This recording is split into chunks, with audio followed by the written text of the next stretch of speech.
How breaking my ego really humbled me. Let's talk about it. This video is sponsored by me, so please subscribe. So for today's video, I really want to take you all along in how my most painful story basically also really humbled me and broke my ego. So let me take you a few years back. I already mentioned this in a different video. My most painful story is basically me being together with someone. So I was in a very, well, depressing relationship, I would say. Don't get me wrong, I was not doing well at the time, she was not doing well at the time, and there is no blame. I don't believe in blame from that perspective. I was on my way to Berlin. She was going somewhere else in between. So afterwards we had the idea of coming back together in the same city again. However, she was not doing well, and at one point she called me. I was not in the same place as her, but that she wanted to drive herself against a tree. And a week later she told me that she might be really sick with cancer. And 2 times I asked her, do you want me to come to you? Can I help you in any way? And this was both not possible because she was already struggling with the fact that I wasn't around her. And a week later she told me that she couldn't talk with me anymore. And this whole experience of me not being able to communicate with her while I knew that she wasn't doing great, it really put me into my place. After being away from that moment for way longer, I really noticed that it was actually exactly what I needed. Before that experience, I really let my ego run or ruin my life, and that whole experience really changed me. Because before, if something painful would happen, I wasn't able to really confront the pain. I was too scared of it, I knew it would hurt, but in the long run, not accepting your pain only ruins you further. I really learned a lot about the ego. Of course, I have a video about LSD and the ego death, which really helped me to step away from it. And don't get me wrong, I don't think you need drugs to achieve that. But in that time, that really helped me to sort of stand away from myself and also create distance from the troubling things that I had in my life. Normally when something bad happens, if you don't understand your ego will always try to either hide the pain or to solve it straight away. But with the experience of my dad passing away and me not having a good relationship with him, for some questions that you might have or for some things that you want to solve, you are not able to get that result. And sometimes it's also better to leave things for a longer while. Although the death of my father brought some questions with it, I'm super happy in a way that also that happened. With both experiences, I started the journey of character development, and I also started to understand that the pain that you endure during your life only creates multiple layers to your character. It's only further development. It creates more development for yourself. Both experiences really taught me to also be humble. Be humble for the things that you experience, the good, the bad. Be humble for the situations that you are in. And yes, I believe in God, not the religious way of God. I believe that God will give you what you need. And this might be good things and it might be bad things. And both of these things, they were needed for me to understand that, first of all, I don't have control over everything. And secondly, also the acceptance that despite the situation that you're in, let's say for example you are in a long-term relationship and you have a view of that it would develop somewhere, it might be that the other person, for example, might not have the same idea of that relationship than you. And although you love a person then you need to accept that that is not working. And I really think that this all comes together with self-love. So the better that you have your self-love in order, but also just your basics.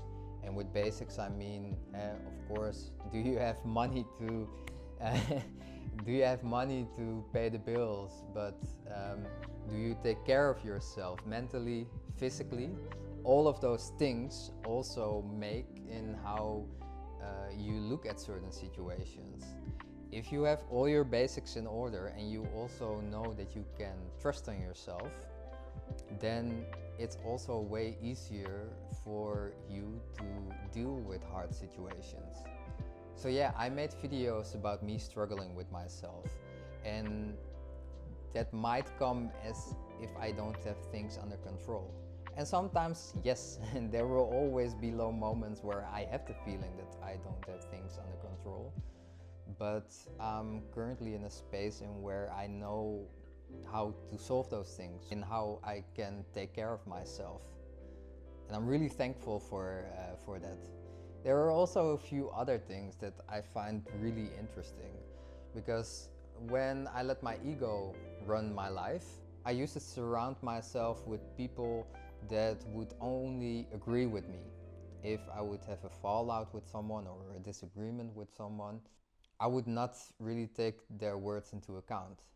And over the years, I really started to notice that, hey, a good friendship or a good relationship with someone is not only agreeing with each other. There also needs to be things that you can learn from the other person. Even if it's just a small conversation that you have with someone randomly on the street. It might be something that another person gives you, gives you as a different perspective. So surrounding yourself with people that from time to time also sort of try to give you a different perspective or disagree with you is something that is very helpful. Even when that means that you sometimes need to be confronted with yourself. Please, it's very helpful to just have friends that mean well, and especially knowing that they mean well, even that they disagree with you, makes it so that you can just accept each other's perspective and that you are always able to count on each other and to move forward with each other.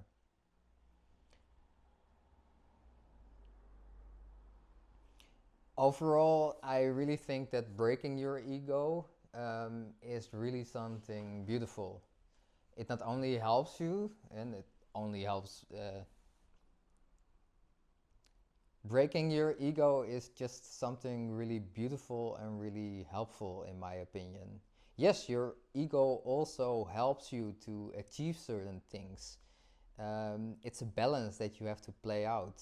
An ego can also make you feel good about yourself, and from time to time, you need to have your ego to set certain boundaries. So I wouldn't say that your ego is bad, but you also have to understand that your ego is something different than your character itself.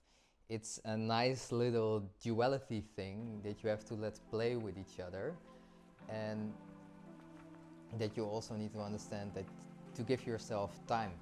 So now in these days, if things go wrong, I really look inside. I give myself time to process everything. I know that if something painful happens, I at least need a few days to sort of process everything and then see, okay, how do I feel about the situation? Because I know if I'm gonna let myself run things at the very moment that something is happening, I will most likely want to look for instant solutions, or or to just give in to hurtful situations. And sometimes it's better to stand away from certain things. Because if I would have listened to my ego, to the story that I told you, I wanted to solve everything. I wanted to be with her. I wanted to help her. And now that I look back to it, and yes, now it's been years later, but first of all, it has been good that that sad situation happened to me, that I was in so much pain. but it helped me so much further and humbled me years later, so to say. It made me realize to be thankful in life for the things that happen. It made me realize that you don't have to get mad at people if things go wrong. Yes, you need to have safe boundaries, but sometimes things happen and sometimes things end for the better. So yeah, my little video about the ego death for today. I really already wanted to go outside and film outside, but the weather has been quite shitty, and also today, and I still wanted to make a video for the weekend. So yeah, hope you liked the video. Let me know how you play with your character. Do you have any questions towards me? Please let me know. And then for now, there's nothing else to say than big hug, much love, and then I see you in the next one. Ciao, ciao.